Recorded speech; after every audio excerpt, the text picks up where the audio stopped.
কদিন আগে আমাদের একজন প্রশ্ন করেছিলেন, এই কন্যাদান জিনিসটা কি ঠিক? কন্যাদান রিগ্রেসিভ। আপনারা যখন এদিক সেদিক থেকে শুনে, বিশেষ করে অন্যান্য ধর্মের লোকেরা যেটা আক্রমণ করছে হিন্দুদের, সেটাকে নিয়ে যখন রিগ্রেসিভ বলছেন, একটা আমার সাধারণ প্রশ্ন, আপনি রিগ্রেসিভ কোন স্ট্যান্ড পয়েন্ট থেকে বলছেন? আপনার স্ট্যান্ড পয়েন্ট কি? যে কেউ যখন কথা বলতে আসে, তর্ক করতে আসে, প্রথম প্রশ্ন আমি এটাই করব, আপনার স্ট্যান্ড পয়েন্টটা কি? আপনি এখন বলছেন আমার জীবনের উদ্দেশ্য ভোগ, তো সেখানে এগুলো লাগবে, এগুলো চলবে না। যেখানে আপনি বলছেন আমার ধর্মভিত্তিক জীবন, নাম্বার ওয়ান, ষোড়শ সংস্কার আমি মানছি, যার মধ্যে বিবাহ একটি সংস্কার।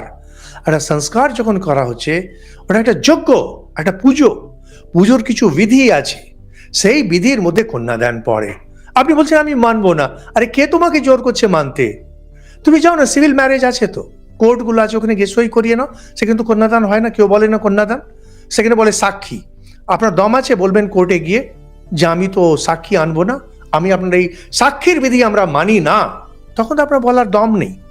জাজ সাহেব বার করে দেবে, ওই নোটারি যে করে বার করে দেবে আপনাকে, করে দেখুন না, না আমি তো সাক্ষীতে বিশ্বাস করি না, তখন বলবেন না, আপনি চলে যান কোর্টে গিয়ে বিয়ে করুন। আপনি অগ্নিকে সাক্ষী রেখে বিয়ে করবেন, আপনারা এই সময়কে দেখবেন আমি ধর্মের লোক, আর বলবেন আমি মানি না, এটা কি ধরনের কথা? আর যদি আপনি সত্যি ওরকম করতে চান, আপনি একজন ঋষি হয়ে যান, আপনি বিধান পাল্টে দেবেন, কোনো অসুবিধে নেই, তখন নতুন একটা বিধি হবে।